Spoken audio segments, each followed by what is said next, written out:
Greetings from the beach hut. This is my very first collab with the All Natural Face. It is book club meets makeup.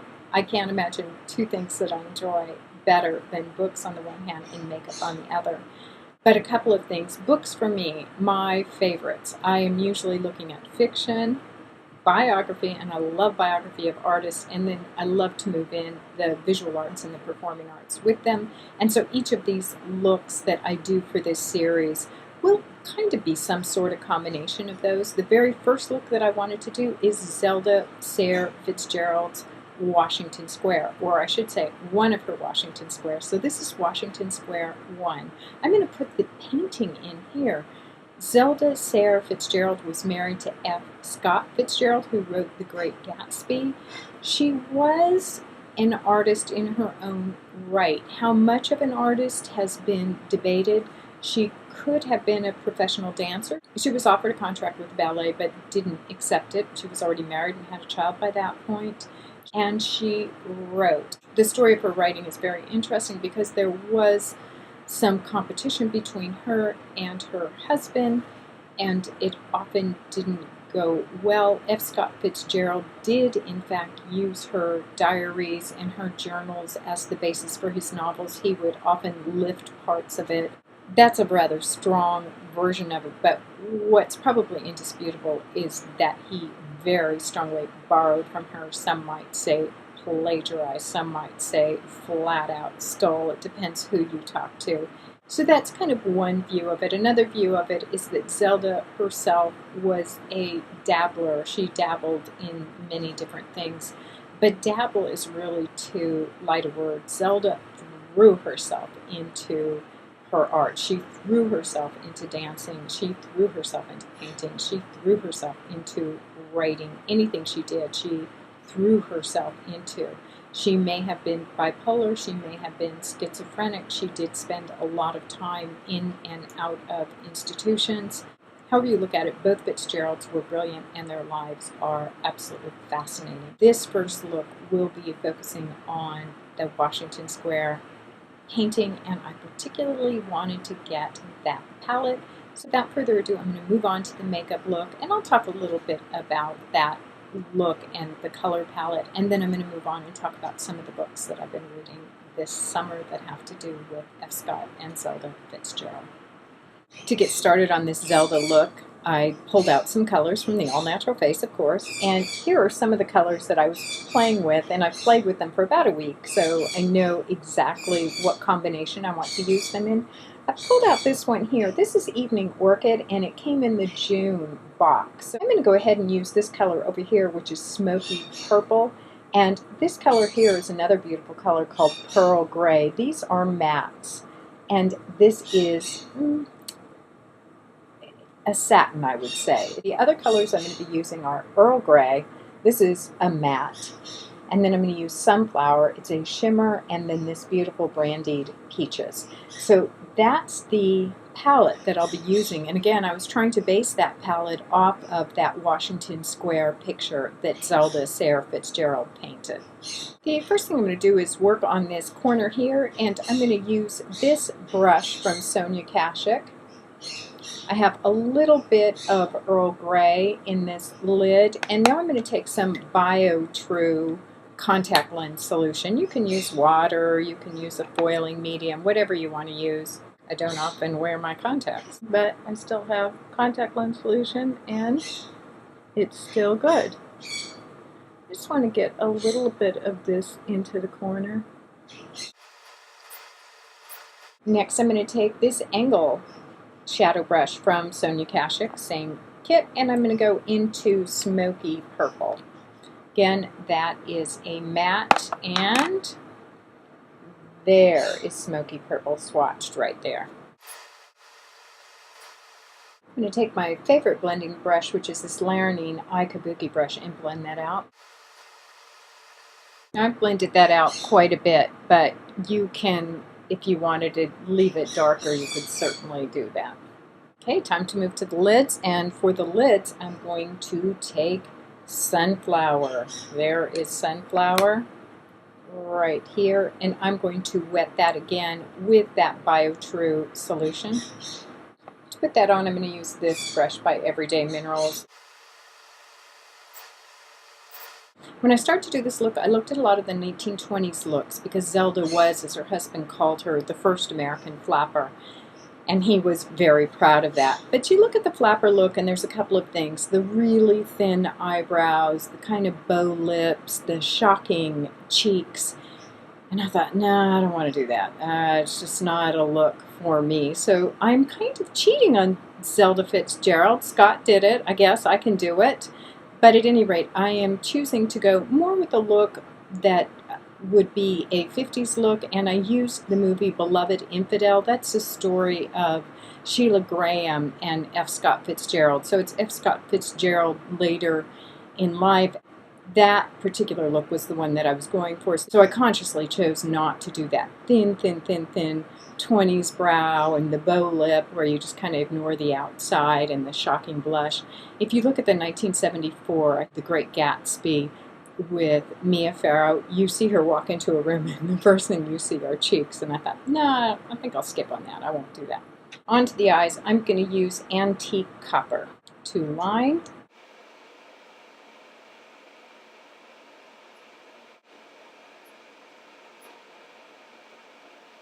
I'm going to come back and finish the eyes, but next I'm going to go to the cheeks, and for cheeks I'm going to use Terra Cotta, and I have a damp sponge.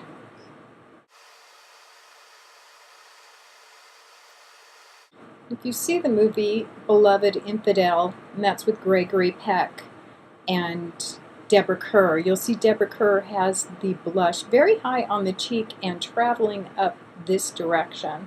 So I wanted to get that kind of a look. Having done that, I am going to contour. And to contour, I'm using two things. I'm using the Tan Warmest foundation powder, which matches the tan foundation that I have on. I have on a combination of Tan Pale and Tan Warmer.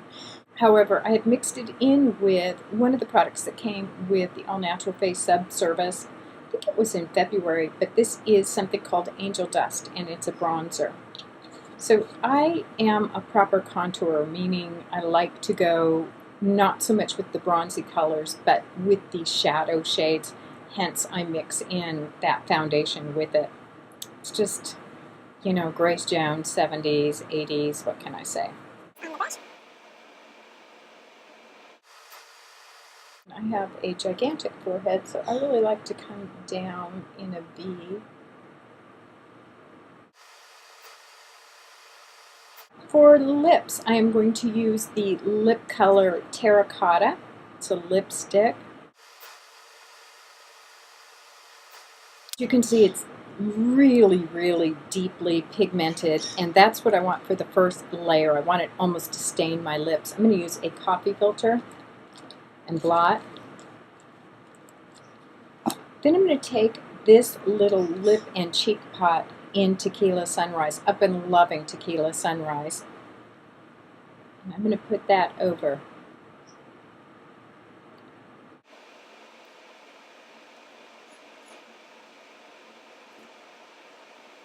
That gives me that nice 1959 lip. And I'll go ahead and blot.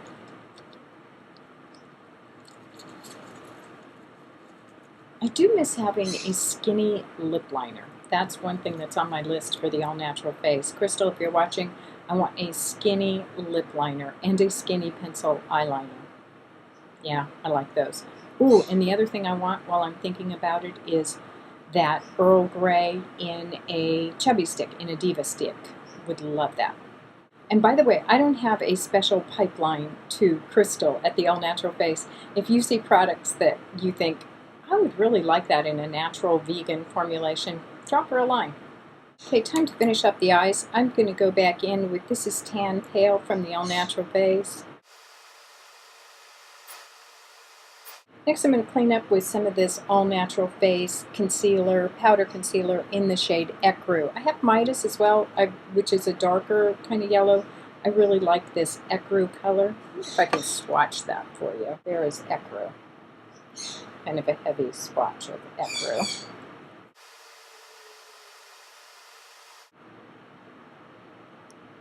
that same Ecru, and I'll use that to highlight.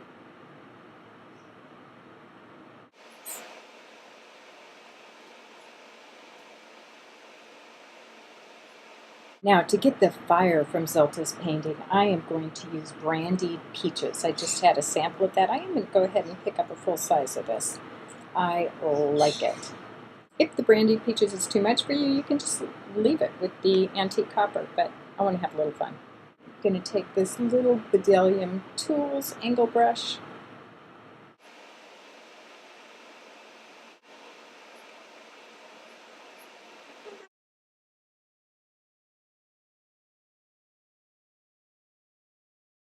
Because I went back in and concealed, I'm going to go ahead and take this Tequila Sunrise blush. I've been loving this. It's the same thing that's in the pot. This is in the pigment form.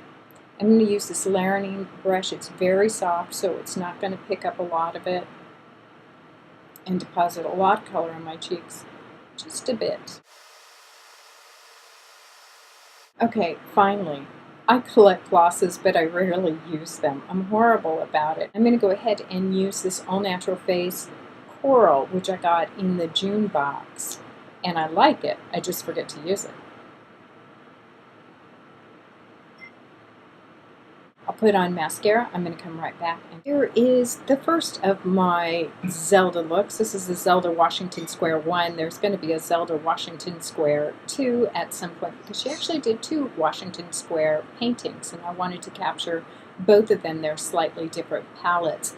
This palette was the grays with that goldy kind of yellow, which I've now managed to wash off, and then that fire, that Brandied Peaches, and there's another Washington Square that has different colors to it, and so I thought, ooh, I can't choose. I'll do both at some point. Why Zelda Fitzgerald? Well, this was the year The Great Gatsby came out. Zelda Fitzgerald was married to F. Scott Fitzgerald, who wrote The Great Gatsby. Baz Luhrmann has done another rendition of The Great Gatsby. It was really quite interesting to read the reviews of that. It is a contemporary meets period piece, supposed to be very interesting. Haven't seen it yet. And there are 3 novels out this summer about Zelda Fitzgerald. One, let's see if I can get them right, is Z by Teresa Ann Fowler. I didn't care much for that. I thought it read a lot like a bad biography, and Zelda is so flat. All the characters are so flat. It wasn't one that interested me much. Another was Call Me Zelda by Erica Roebuck. She also wrote a book, I think it's called The Hemingway Girl, and her stuff is okay, very, very easy, kind of fluffy, super, super easy to read.